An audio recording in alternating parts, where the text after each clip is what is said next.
Eta, it's another week. And of course, you know, we are here on our famous brown couches. 12 weeks of this that we've been doing where we get an opportunity to sit down with one of the best to ever do it in South African football. The best of the coaches. I mean, I've had the likes of Gavin Hunt, Shakes Mashaba, Roger Desar. I'm talking some of the best footballers in the country. The man that scored our opening goal in the 2010 FIFA World Cup, Siphiwe Shabalala.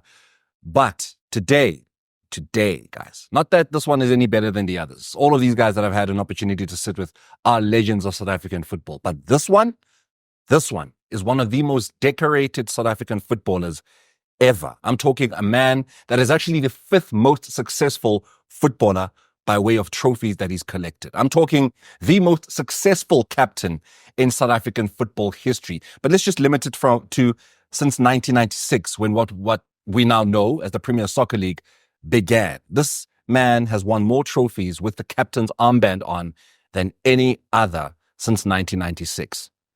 I go by the one and only Hlompho Kekana, the 2016 Pushkas nominee. You will never forget. We will never let you forget that. Yeah. But I like that reaction.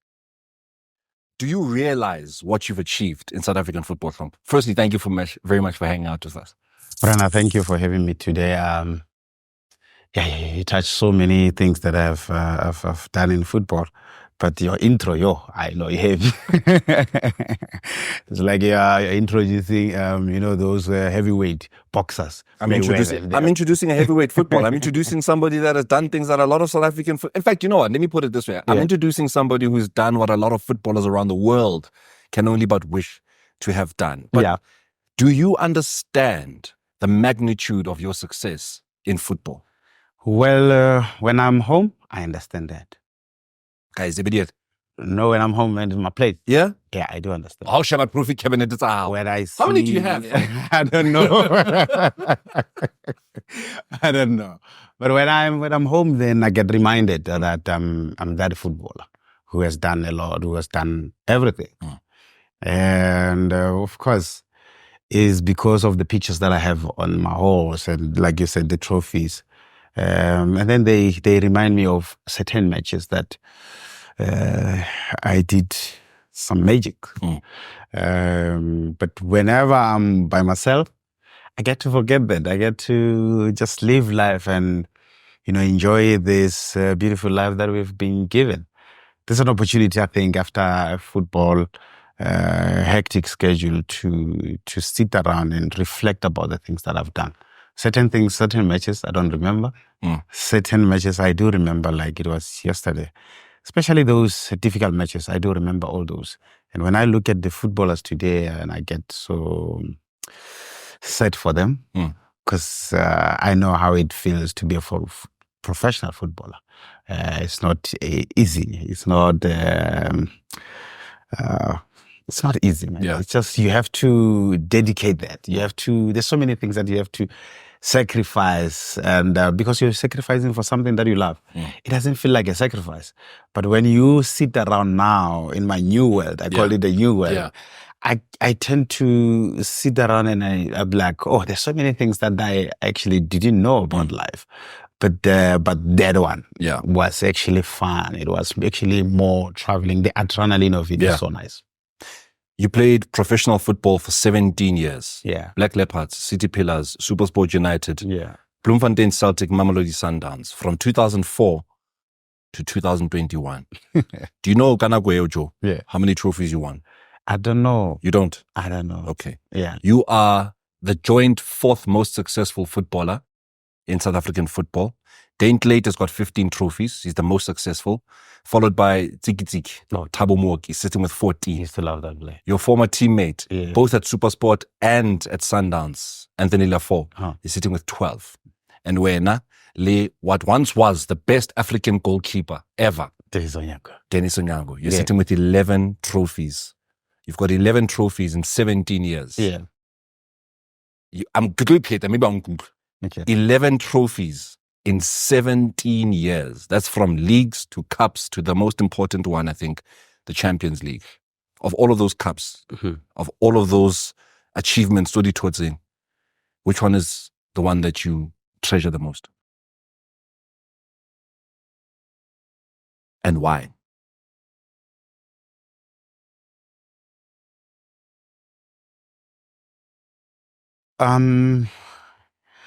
It's difficult to single out the trophy that I've won, and every trophy that I've won has got a story. The Champions League one, it's got a story. Yeah. My late brother Jeffrey prophesied that to say the way I love football, and when he took me to by then Janssen Mazepod at the time when Orlando Pirates came, I was a pequenini. Didn't know much. I just loved football, and he took me there, and I couldn't see the Orlando Pirates players properly.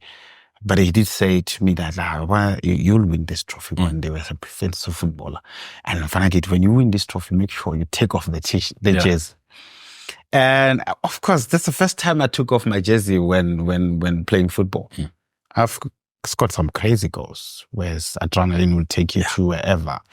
But I've never even attempted to take off my jersey. But I took it once. I took my jersey off once. That was when I lifted the Champions League in Alexandria in that time. Yeah, the question is, which one do you rate the most? It's difficult. I did one. Yeah. Your first league title, which was with SuperSport United, you know? And what they meant to you at that particular time. Your first league title, it was in SuperSport. Yeah. The first league title you won as a captain. The Champions League title, right?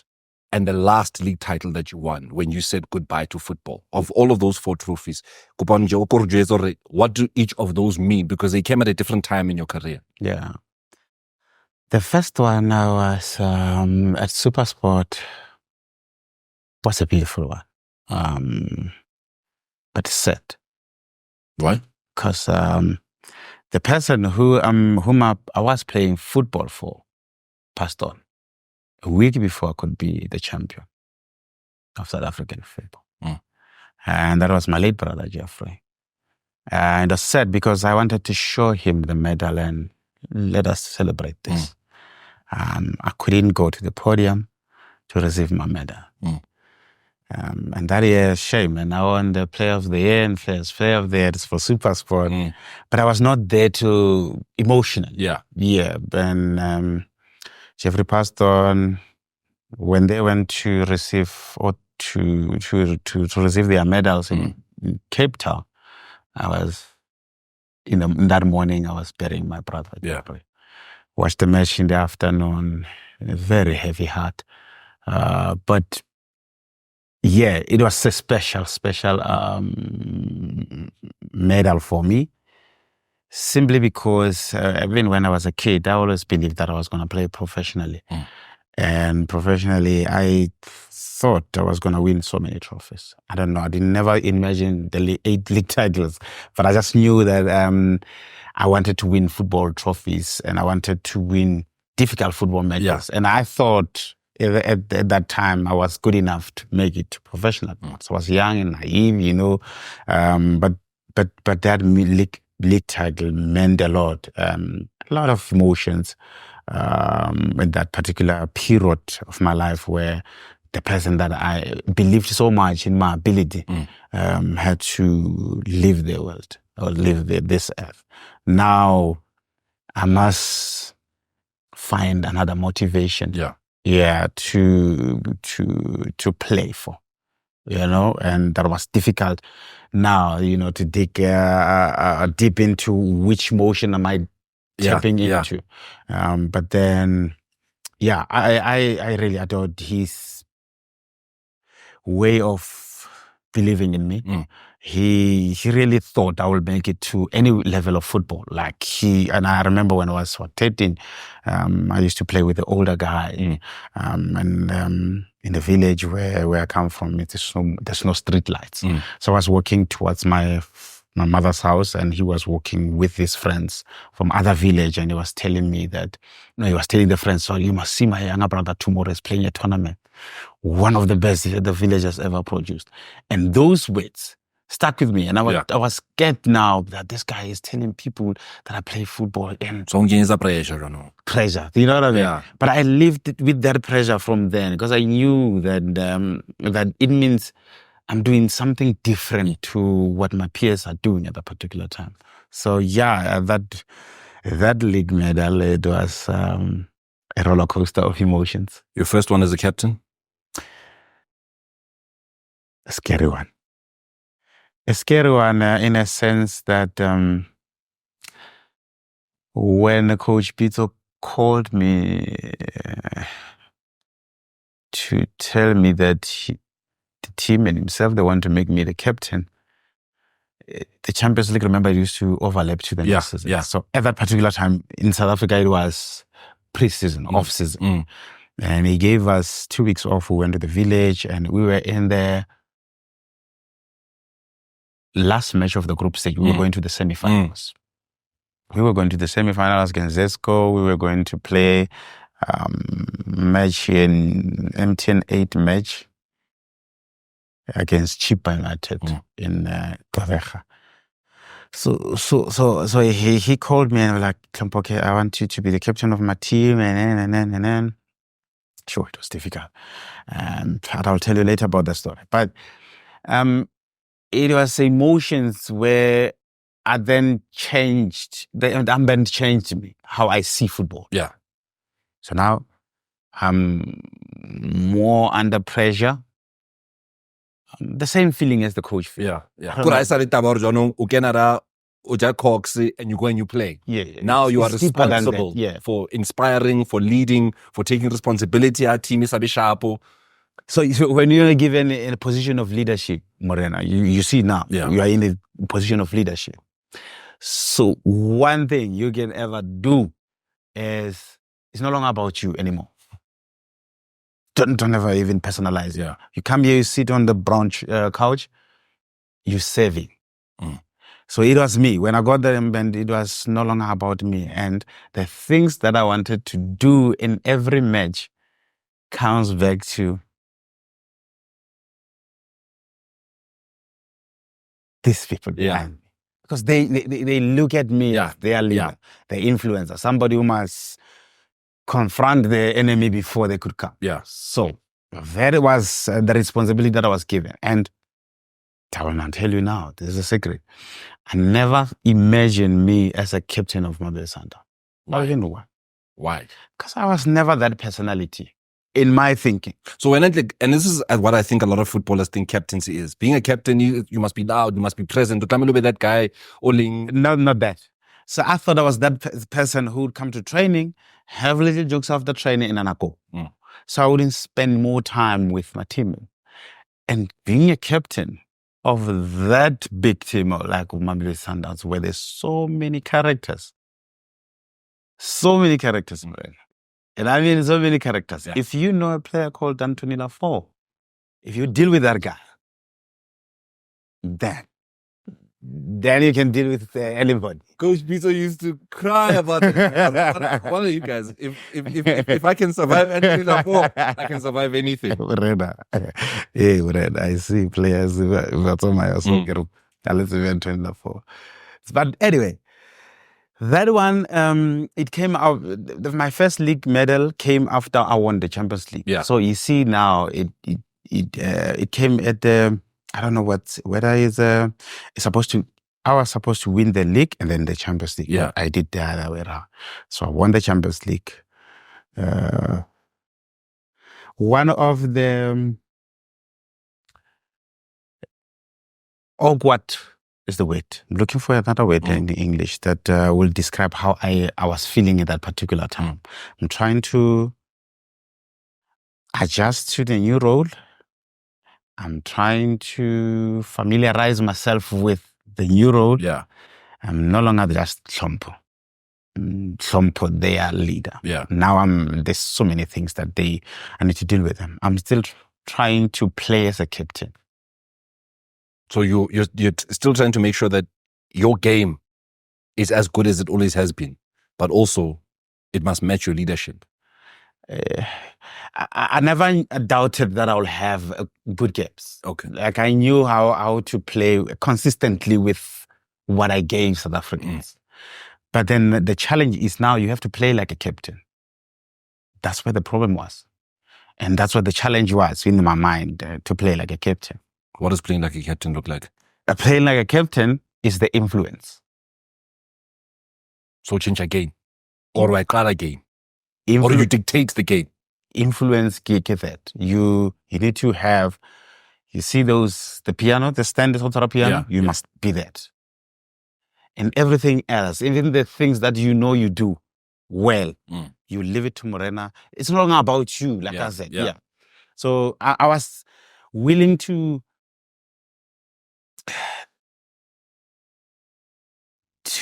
tone, I don't know what's the word, but just to limit me from having everything that I know I could have as a player only. But just to give the responsibility to the rest of the team. So it was a difficult one. So first, as a player, as a person, I had to sit down and like, let me sell my ego. That's all I did. And it worked so well because then, I'm not answering your question, but it's okay. No, not your part. Yeah, I'm not answering. Yeah. So that is, we were talking about the league medal and the Champions League. So yeah, because of the confusion of the Champions League first, then the league medal, I think that one was beautiful. Yeah. Was beautiful in a sense that I lifted that trophy in Bloemfontein. Home. What used to be home. Yeah. I loved it. I loved it. Where they took you. Yeah, I loved it. Yeah, a week prior to that, I was like, Jesus, can you just don't make me sick? Flu, whatever. I must just go there. Whether I will be playing or not, but I just want to be on that podium lifting the trophy. It's not for me at that particular time. The feeling, of course, is going to be excited. I was going to be excited for that particular moment.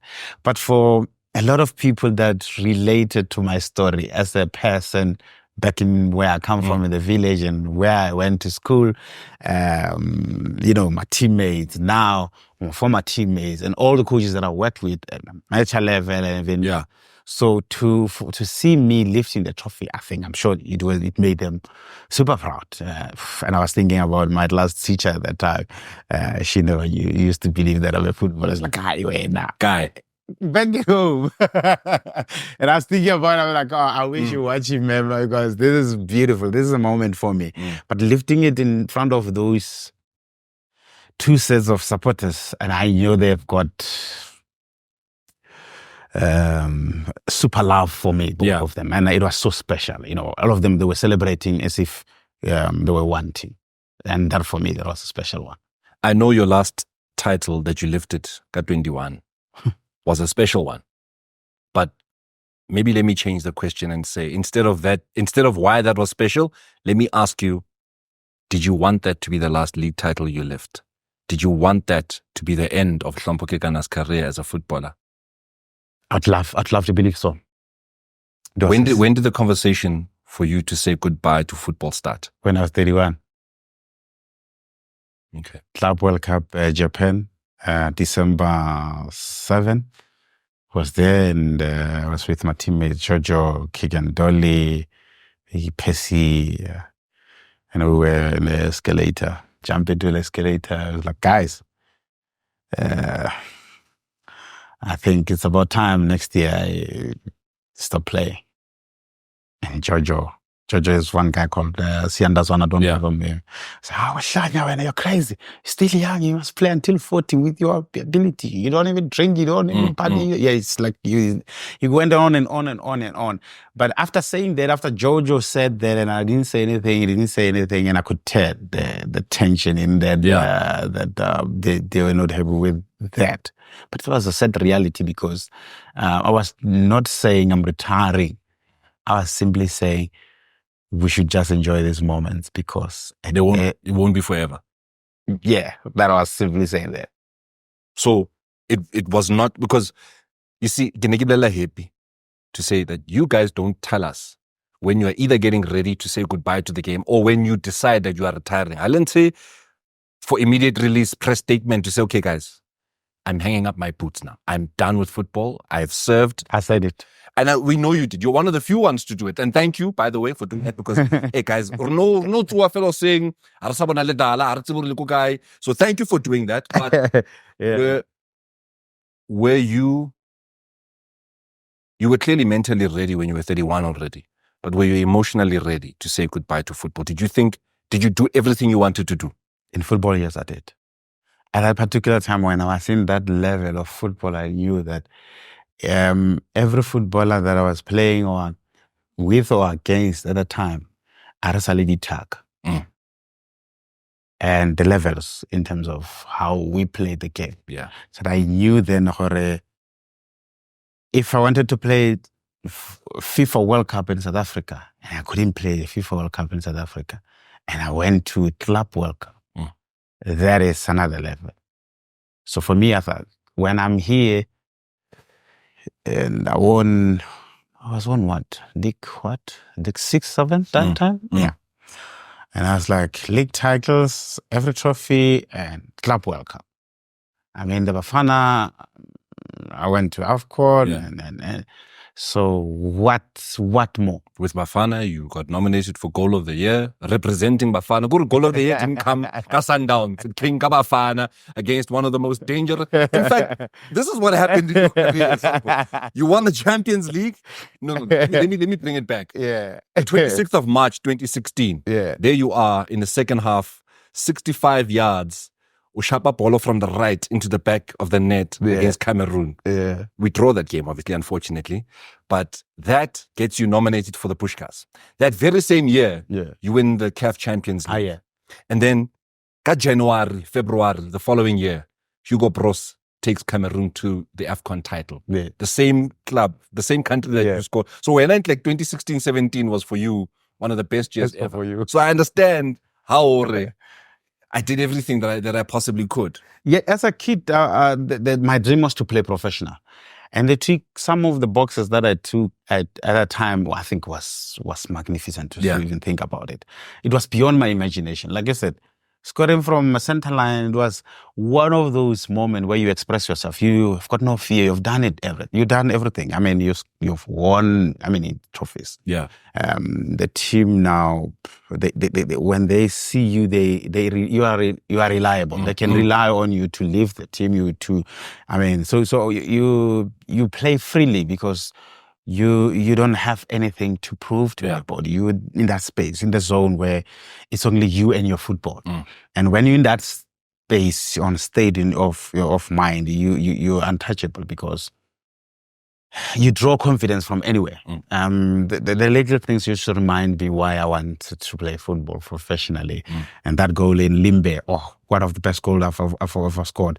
The story is I missed 10 balls prior to that match, 2 days before the match. Dennis Onyango was in goal. And he was like, you're weak, you're tired. What? You're calling me names. And when I scored in Limbe, it was like a PlayStation, man. You know, Morena, when you hit the ball and everybody have to wait for I don't know how many seconds. You know, when the stadium went quiet, everybody quiet, and then I saw Darren Kidd, poor guy. He was the only one on the bench like this, and I'm already outside the pitch. I was the one, everybody stood still, and I went out running because I already knew it was going. Yeah, and I don't know if it has a crossbar. What I was gonna do? I was gonna come out of the. It was gonna be set, but I could tell Darren Kidd saw it going. Yeah, and it was only me and him celebrated that before everybody could. And I could tell the tension in that stadium, and I was the excitement of saying I scored, and then the fear of saying, "Wow, what was that? How dare you? Yeah, how dare the audacity of more grounding your own." Yeah, and I could tell, and then I installed fear in that team. I installed fear in the fence. Now they're no longer so comfortable in their team. And the goalkeeper used to come out of the box. You can tell they were forcing him to go back. And I could tell. I don't know French, but you could tell with the way they were saying that he needs to go back. That guy is dangerous. With that, it was just a moment of me be proud of the work that I put in every day. But that bravery to do that, I don't know. I don't think I was going to encourage every kid to say, hey, my guy, when you're there, try to score. Because just think about it. In that match of that nature, if you miss, what's going to happen to you? You see, and that's my thing about you, is you'd always found, I don't know, Winga guy, that courage and those balls to want to do it against the big boys. Yeah. So you've done it against, with all due respect, to the smaller clubs, Mumzans, right? But you did that to Wayne Sandilands when he was then with Pirates in Orlando. During the week. You did that to the late great Senzo Mayu. May his soul rest in peace. In Orlando. When I know you're practicing these things, which is why Dennis will always say to you, you're useless because you're taking 10 shots and you can only land one if you're lucky. How long does it take for you to practice that? And I'm talking for you to know when the temperature is good enough, when the wind is good enough. Yeah. You did that like a Jablan. And a Jablan, I grew up but you knew how to control it. For you to be able to know when to do that, from where to do it, to measure the weather, if not little measure the weather. How much practice goes into that kind of decision? Because you've already read or another spacey. You've already looked up to see what goes into your head when you decide to take that kind of shot? Obsession. With what? Obsession mixed with craziness. Okay.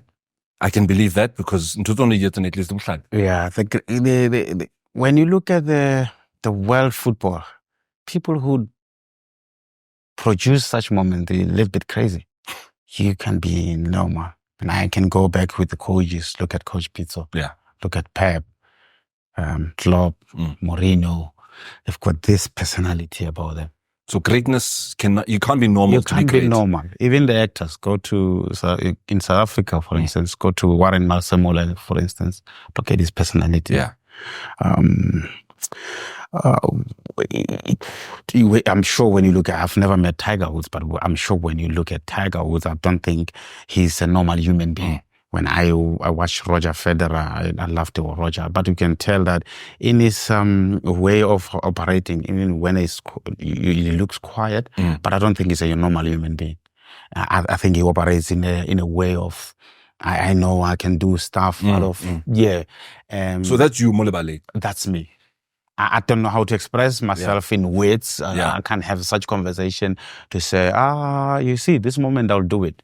But the instincts, because I knew how good I was, I didn't have to be reminded every day. Because I went into field to say, I'm going to express myself the way. That's the obsession of trying things over and over. So you get to a level where you're no longer going to even think about it more. It's like you when you do TV. You look at the lens and you say, guys, ladies and gentlemen, but it's because you've done it over and over. Certain things you don't even remember what you said in the intro. You know what I mean? Yeah. So with my game, it was the same. The technique, they were different. The secret is the goals that I scored, all of them, they've got different techniques. That's something you didn't know. But I'm telling you now, they've got different techniques. The shoelaces, the big toe, slicing it, like there's so many techniques that I use. But it goes back to how obsessed are you with... What was that dependent on? What was the technique on the day dependent on? Was it the goalkeeper you're dealing with? The conditions you are dealing with? So you've got a technique for hot weather, 3 o'clock in the afternoon, and a technique for 4:30 It depends on the space that I have. Okay. Yeah, it depends on the space that I have. As a midfielder, you don't have so much space. So you need to shoot, you need to learn how to shoot even when you're not balanced. So it goes back to how you practice your technique. Yeah. Do you have stronger glutes? Do you have stronger ankles, calves and quads? Do you have those? If you have those, then you're ready to go. I had those. I knew when the ball is bouncing, at which pace, which direction, which technique I must use. Without having to think about that, I told you, our obsession tells you that you are the person. you can do it whenever. But Hlompho, I'm trying to get into your head here. I'm trying to understand, because I'm watching the game at Orlando Stadium. It's a packed stadium. It's, let's say, 8:15 in the evening, Who saw? And compared to when you're practicing, it's quiet, and you are not under pressure. You're not in a pressure situation of playing your rivals, Orlando Pirates, but you are able to think of all of those things. Okay, the ball is bouncing, or the ball is not bouncing. It's ground level.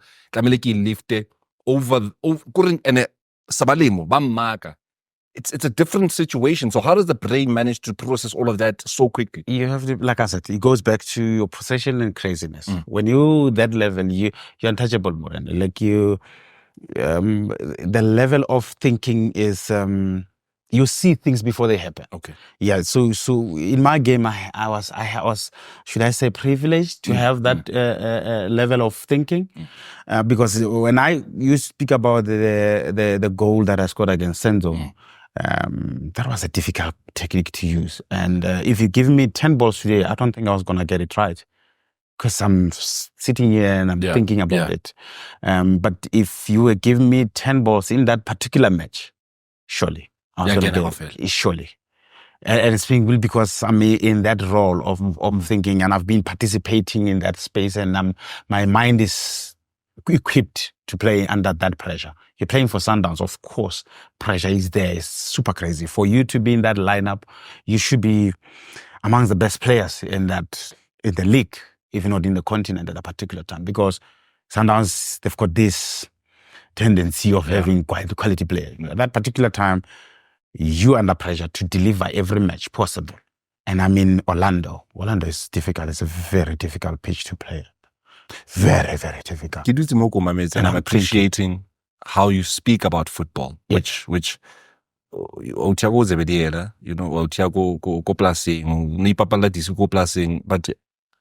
you are technical in the way you speak about your football. Yeah. Who taught you that? Myself. I taught myself. I watched lots of football when I was a kid. I knew a lot of players. South African footballers, African footballers, Europe, I knew a lot of footballers. And when I watched football, I didn't just watch for the sake of watching football. I was watching to check where they do things and how they do them and in what particular time they do them.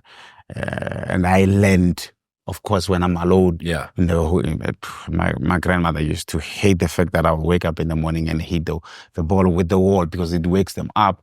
But that, for me, it was a preparation. And I went to the level where I got coached, I think 12, 13.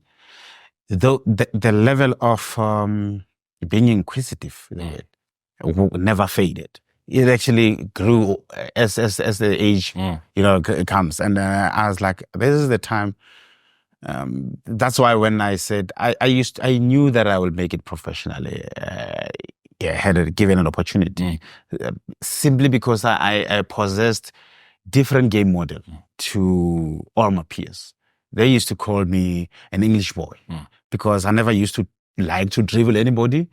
Because I don't think, given you my 17 years, if you remember any match, you don't remember me shibobong anybody or step over something. But I was always in the 11 of me playing for. You know what I mean? So I possessed a different game model that you will fancy as a coach, because I'll give you.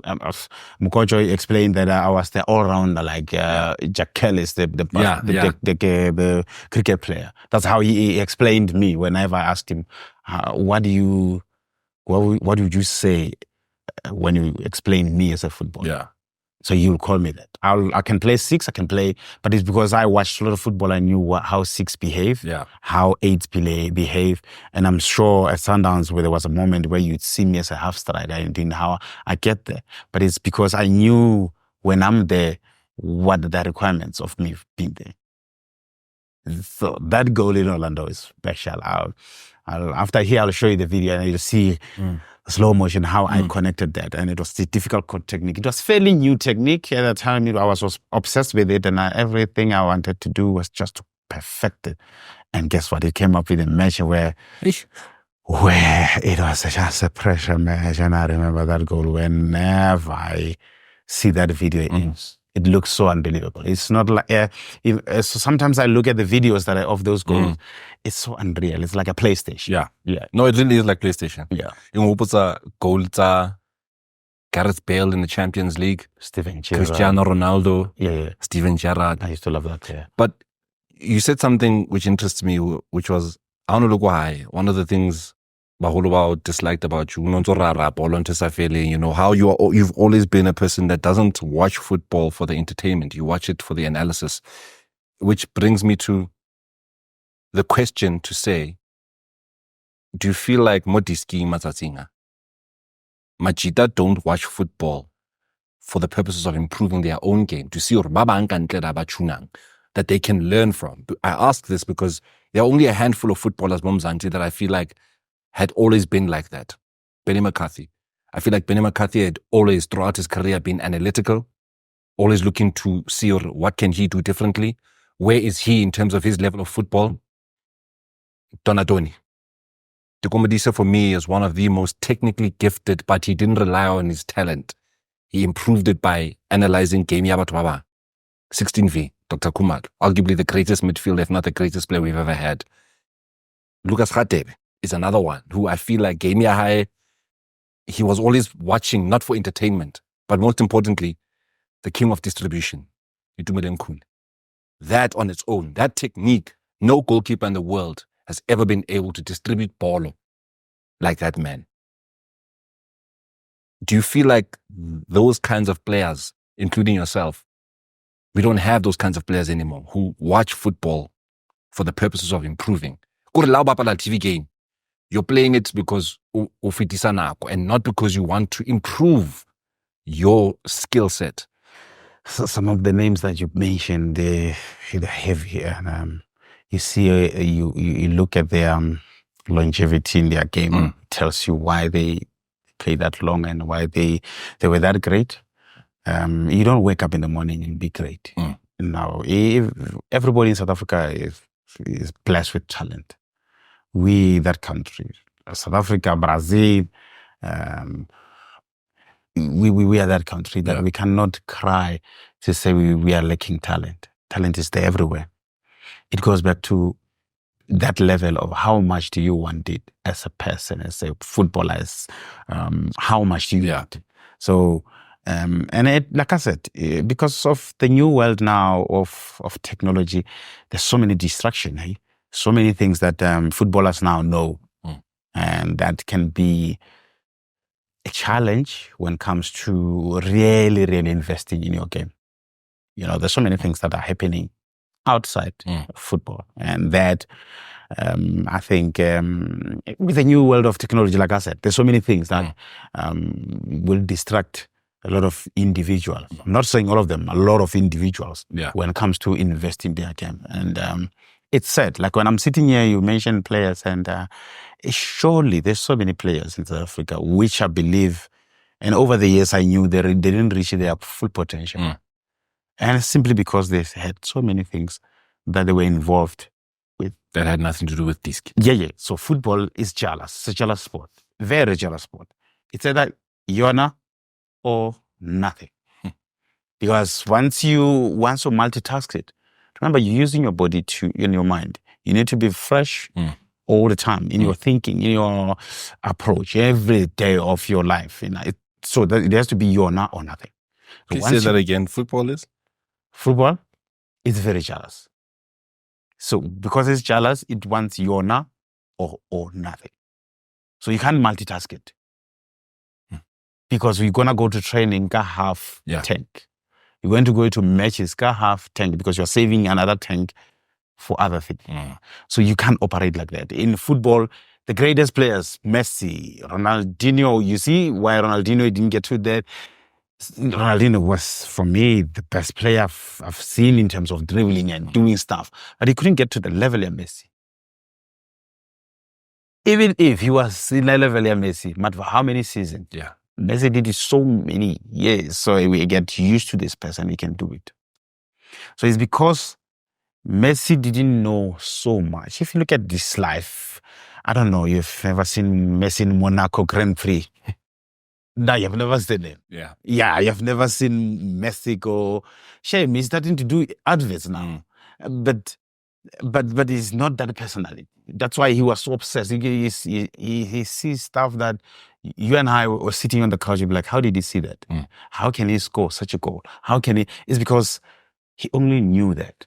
The greatest players ever, Zidane, as Iniesta. Yeah.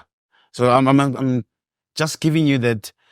Footballers today, they are exposed with a lot of information that are there, but some information are not useful to their game because, they are there in their tip in the tip of their fingers. Yeah. It's too easy to get information, and whether information is good or bad for you, you'll never know because it's just there. Before, okay, when you are lucky, you just have to live a level of life you are.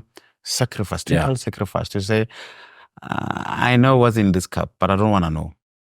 But I know this is a cup that can carry coffee if it's not coffee. Yeah. But you can carry other things, but I don't want to know. Yeah. So you trying to avoid the fact that you paying attention into thinking what's in here, but you're focusing on the lens of the camera. So you're trying by all means to have this in the football. If you want to have this, man. Yeah. No, you said. I want to go back to 2016. And I know a lot of you guys, Kotlorkop, were exposed to this belief. So it was a direct. Did you guys deserve to be put back into the Champions League after what happened with AS Vita Club? Did you earn your place back in the Champions League? Because you were knocked out. About what happened on the field, you were knocked out. Mar, Vita Club the way thing. Yeah. And after that, when you went on to win the Champions League, a lot of South African rival fans, I like that talk, and it's funny because there's football fans that are emotional about the game, and it's very. It's okay to be emotional. Yeah. There's no football game without emotions. I love that talk, and but for us to win certain things in football, or in everywhere in part of your life, for you to get into certain opportunity, you have to put yourself there. Yeah. How many times did somebody go into an interview? And you get rejected. Nah, we're not looking for somebody like yourself. You know what I mean? But it's because you went there. Guess what? If they feel like, we need somebody else. More than I was here. But because you were there. So as a team, I think, and I thought we earned the right to be in the Champions League that again. Particularly in that area, in that seasons or 2 seasons to be precise, because we got knocked out in the group stage. We got knocked out. No, we got knocked out before the group stage. Yeah. We got second preliminary round. Yeah. In the season again, we went when we got bullied by TB Mazembe. Yeah. And at that time we were becoming this so-called strong team as we thought we were, because we had Kama. The front, CBD, so Castro, Piliat, and Dolly. We thought we were becoming a solid team. In South Africa, we bulldozed everybody. Yeah. And then we got to the Champions League, we realized it goes back to diversity Takazawa. Yeah. We realized there's so many levels in football. There's those who knows how to play normal local league, and then there's those who knows how to balance the level, Champions League, and then those, you know what I mean? So we got to the Champions League when we were taught a lesson to know that this is not League Bafana. Yeah. We have to earn it for us to be there. And you can tell even the TB Mazembe when they in that tunnel, you could tell Kasasula was a big boy, 2 meter boy. He was looking at by then our captain was Aliye, and he's looking at Aliye. They are more or less the same height, but you can tell in his eyes to say, "Can we just rep this 19 minutes and you guys go home?" You know what I mean? We lost here. No, we won here 1-0. Yeah. We went to TP Mazembe. But when you see on that tunnel that their faces tells us that you've got no chance, you said no chance. No. Yeah. I thought we end that by continuously being in that position. And we were lucky to be called back. Yeah. And lucky in a sense that Svita broke the rules at the time. And the rules are rules. I mean, in South Africa, we've got our rules. Our rule says, for instance, when you are suspended, you can't play. Yeah. You have to register properly, players properly. And Vita, they are ex-season campaigners into Champions League. If you look at their history, they've participated in more than any other South African team in that. So that tells you they know the rules better than Nalo and Nargadila more discussing, did we deserve to be going back or no? But because they knew the rules and we didn't know the rules, we were called back. And luckily we complied. As they say, we have to comply. We complied and then we went and win the Champions League. That for me, I remember even the talk was like, guys, we were given the second chance. We might as well go all the way. And I remember the mood was not so nice because at that time we got the news while we were parading for a league trophy. Now some of the guys already they've made plans. Celebrate. Yeah, some they said they are going for holidays. Yeah. Remember, it's off season. Yeah. Now the holidays usually cancelled. Yeah, I don't know. I've never booked flights to go overseas. After you paid, can you get a refund? You know what I mean? Yeah. Those were the sad moments. And you look at the players' faces, they disappointment. Like, man. You know? But excitement. Yeah, at least we're going to play football again. But how are we going to title? But I have a massive respect for that group of players, the ones that were there at that particular time. You know, having to know that they are in a team where actually they respected their game. Yeah. They knew that they're in a team where the responsibility is no longer about them. And we went and played with those mixed emotions. But we put the badge first. Like, this is the badge. We have to play for this badge, regardless how we feel.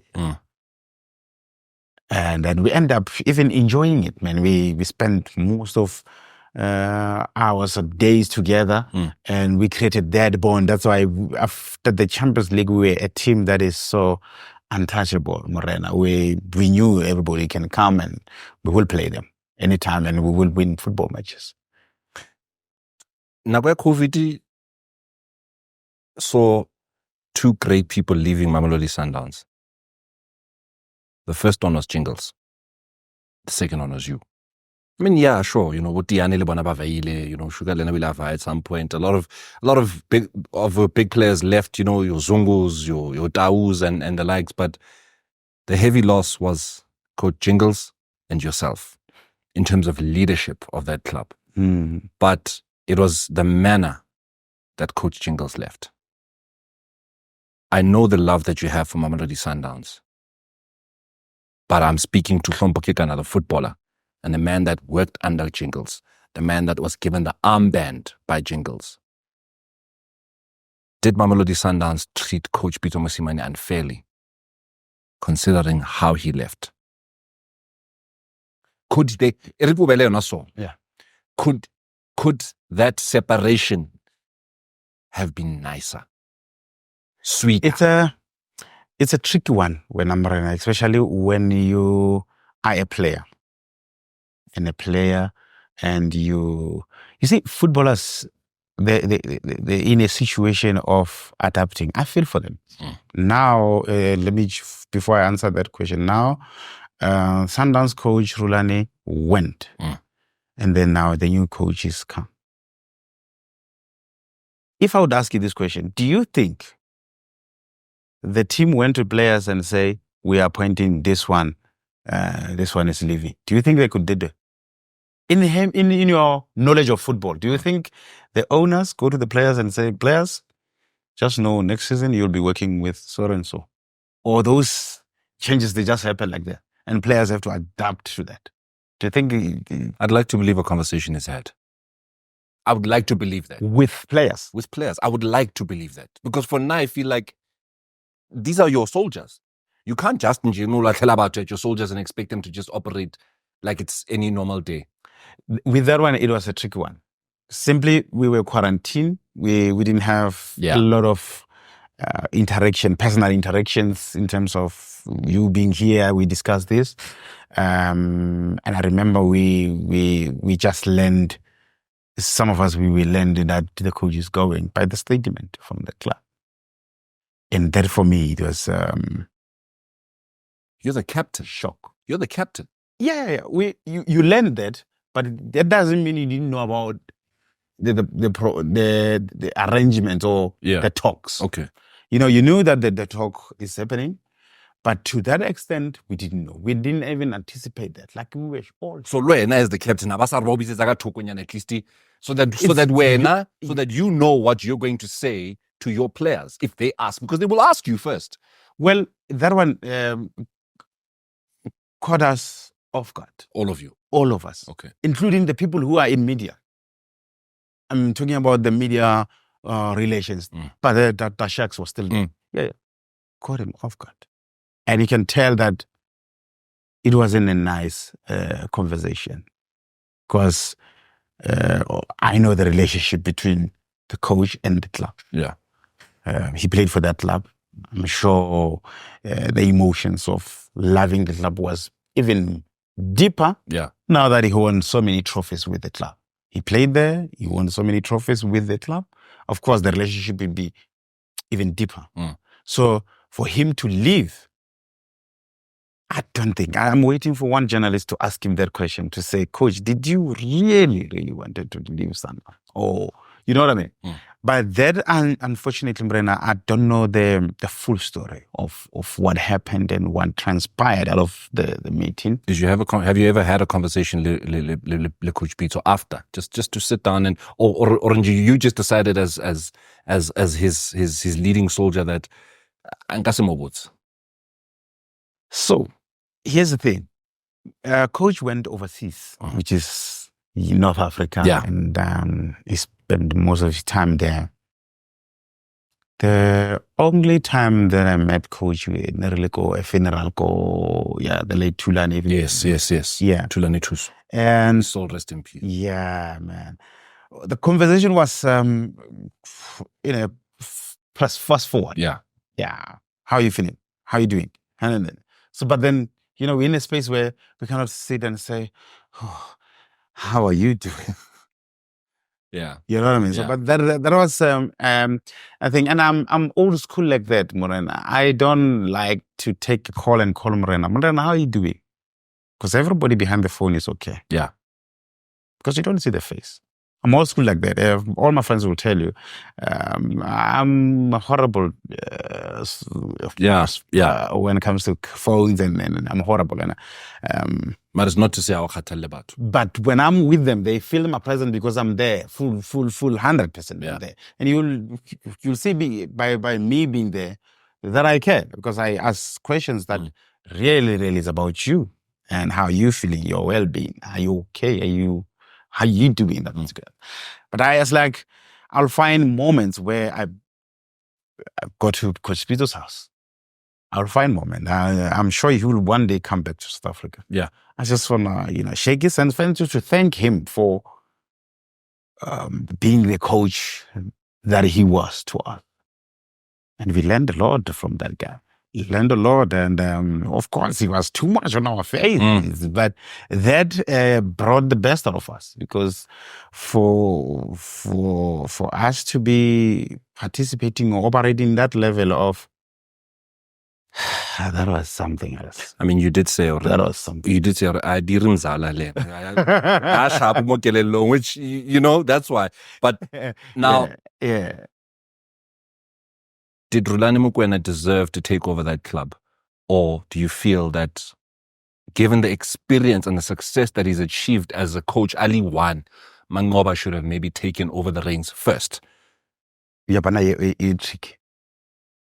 Because both these coaches are great coaches. They've proven themselves. Yeah. So with that one, it really depends on the board, who they choose at that particular time. But I always knew that. And I always say, my 11 years at Sundowns, 11 years at Sundowns, whoever is been given an opportunity to lead the team, the mandate will always remain the same.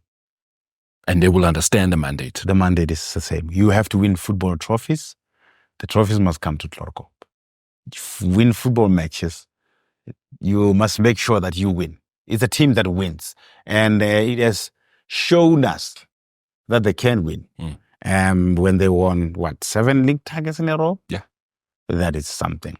And they won Champions League. Yeah. So they are a team that, when you ask a 12-year-old now and you ask him, what do you think about Mamelodi Sundowns? I'm like, oh, they will win. Yeah. Because in their entire existence, they always knew Mamelodi Sundowns winning. Yeah. So when they see Mamelodi Sundowns losing a match, I'm sure they'll be like, what is this? So in the last 12 years, they've been dominating their spell. So it means whoever takes over, and every player that wears that jersey knows the responsibility of that team. So I can't tell you who is the man who should lead that team. But I just know whoever. Like now, Coach Mangoba is in charge. He knows that. He worked with us for 8 years. He knows the mandate. And I'm sure he's telling the technical team to say, guys, nothing changes. For us to stay longer in this team, we have to win football matches. And trophies, they must be there. If it wasn't Mamelodi Sundowns, where would Hlompho Kekana have gone? Bloom Celtic. Yeah, at that time, a shame. I was doing so well for Marcel, and for Jimmy Augusto to get into the agreement to say they are selling Hlompho is because they were being what's the word? Troubled by so many clubs at the time to say we want the service of this player, and now they knew that they made a huge mistake of giving me a 2-year contract. Yeah, so 1 year I already served my 1 year, and now that's 1 year. It means next year, 6 months later, I'll go for free. Yeah, and I don't think they were in that position to lose me for free, considering the fact that how they got. Yeah. You know what I mean? Yeah. And they got me from the current South African champion at that time. They got me from a South African champion at that time, which is Super Sport. And then now it tells you that it's going to be a very sweet business for them. Both parties, whoever wants to take my service at the time, and of course Celtics, they were going to benefit big time. Simply because I was young, 24-year-old, 23-year-old, 24-year-old. So you can tell I was still and the peak of my career at the time, was doing well. In one season, I'll go 28 games, 35, including all competitions. So that tells you that I was really that guy who you can rely on in that. But who wanted you? So okay, we know Sundowns because about towards who wanted you? Who was knocking on your door? So the particular Pirates came when I was still at Celtics. They came and we had a discussion, and I remember the late Stan, may so rest in peace, he came and he told me how this big team, one of the Pirates, wants to sign me. It was fascinating to learn that, and happy when I was a player at that particular time. There was a lot that I chose not to know, and one of them is to play and wait for the outcome. Okay, how did I play and what did I do? You know what I mean? I knew I was going to get the footage to improve my game when I get home, but I knew that going to every match, it's an opportunity for me to express myself the way my late brother Jeffrey would love to see me play. Yeah. You know what I mean? Yeah. So those was the conversation with myself. And I'll be like, I know, I'm going there. Tomorrow I'm going to kill it. And it was the conversation of Bafana. Midfielders are like, I'm going to play against Tinashe tomorrow. I'll kill him. He'll never touch me. And it was all those conversations. Yeah. And I knew that, like as I told you, I was aware of how good I was. Yeah. So it was a conversation of how do I go about the match? Do I approach it the same way I approached the last match, or do I take intensity a little bit higher, or how do I do that? But I have all the capabilities of doing that. Whether I start with, because I knew I had endurance, I had all the aspects of the game. I knew how to manipulate the midfielders to play where they don't want to play. I knew when to press, and it goes back to how obsessed I was. I didn't have to be taught to trap midfielders to certain positions that they don't want to be trapped at. And I knew that I used my imagination. Yeah, it was just me knowing, okay, tonight, sure, he's right footer. He doesn't want to go to his left. I'll force him to go his left. I'll get a lot of joy there. When I play against Adile Jali, what a best player that we've seen. We had Orlando Pirates together with Opa when they were dominating the space in that 2010, 2011, 2012 season. Remember that? Yeah. They were untouchable, those boys. And I remember the conversation there with Braston. He said, yeah, you see, you and Jali, we are conquering Africa.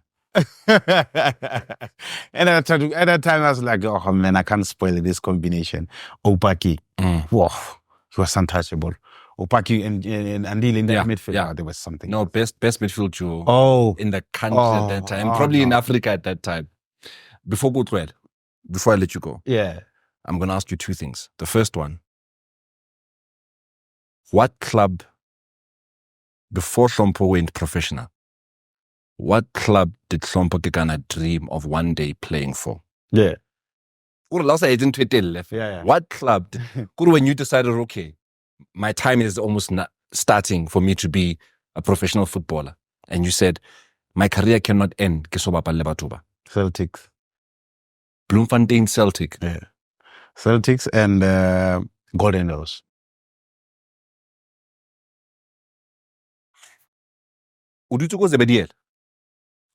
Yeah. Before you go play for the biggest club in Limpopo at the time, and probably ever, and you're dreaming of playing for Punya Seleset, La Bafana Best End. Yeah. Why? Why not Chiefs and Pirates?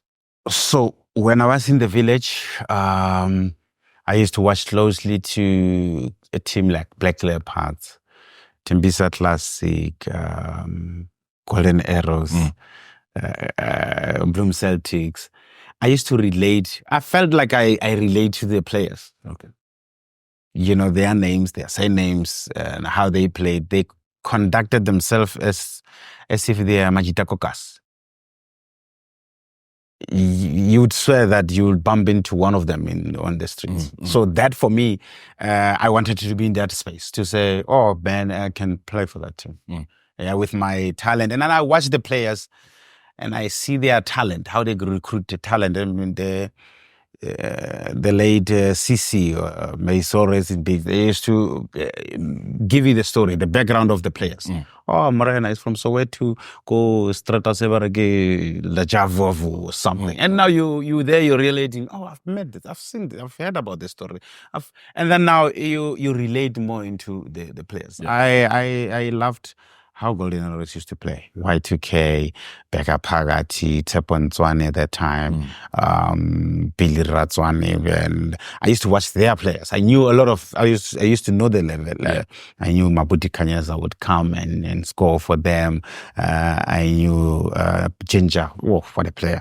I knew Kumbi at the time. For funny enough, when I first got into my first professional match, I played against Golden Arrows in the before when I was mugged by a player that I used to do with the Tsaponzwan in Pro Gumbi. Yeah, we drew 1-1. And after the match, I was so excited. And I remember I called my mother. I was like, no, next match I will kill them. Yeah, because I felt like I belonged in that space. So it's those two teams. When I played for Celtics, it was a big dream. Dream come true. Big dream. And there was nothing that I went there for. At that time, Supersport was supposed to take me to Chiefs. Chiefs. And I was like, no, guys. Jose Ferreira was there, and then Jose was like this and me. How, Hlompho?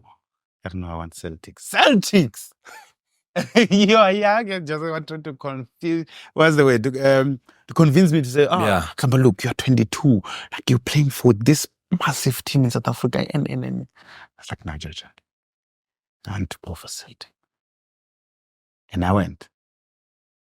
Before I let you go. But I need to ask you, Yeah.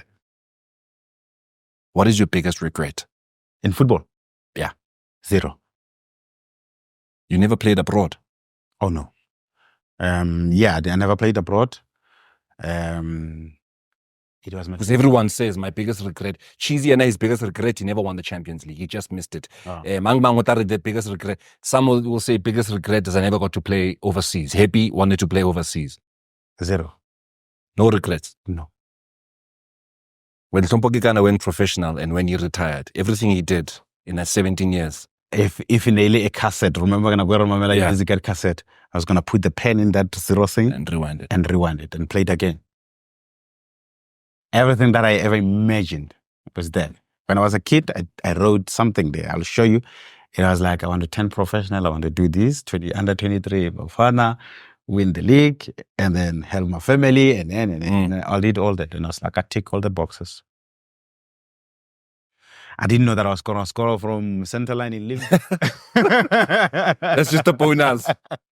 That was the bonus, Yeah. friend. That was something. I never knew I was going to score in Orlando.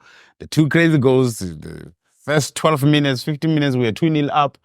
I never knew that. But all I knew is all the things that I wanted to do in the football field, You've done. in the football world, I did. Tick. I think I speak on behalf of every South African when I say thank you for your service to football. Thank you. Thank you for being one of the most humble legends of South African football. I now and then randomly I Google your name, trying to look for an article go Sunday World or go Daily Sun or somewhere, man. It'll ring Hlompho ujile left so, ujile poso so. You've always been a role model. You've always been somebody that our younger brothers can look up to. You know, I know Zebediela is proud of you. Limpopo as a province is proud of you. South Africa is proud of you. No fan that supports every other team except Sundowns can ever say they don't respect you for what you did for South African football. And whatever your future holds, we can only but hope that Modimo ay okeletse and bless you, autise, to ensure that you continue to give back to the game that gave you everything you have. Abu Dwaka, thank you so much. Thank you, my for brother. hanging out with us and honestly, well done for being one of the most successful icons in this game. Thank you so much. Very humbled with your words. I don't know what to say from there. That person who don't know how to take compliment. But thank you, my brother. Thank you, my brother. I really Thank do you so appreciate much. it. Yeah, I do appreciate thank you so much. it. Hlompho Kekana, 11 trophies in his career. The joint 4th most successful footballer in South African history after the likes of Anthony Lafore, Tiki Muoki, and of course, Dane Glade. The most successful captain in Premier Soccer League history. He's sitting with 8 league titles since 1996. And of course, he's that man that scored from 65 yards in Limbe, Cameroon to get himself a Pushkas nomination. Mfana wako Zebediela, Hlompho Kekana. And that's, of course, where we leave it. Catch us on our Smash Sports platforms everywhere. You know, get the clips, get the full interviews. This is not the only one that you can have the pleasure of watching. But yeah, from myself, Morena, right here on the famous brown couch with one of the best to ever do it, we say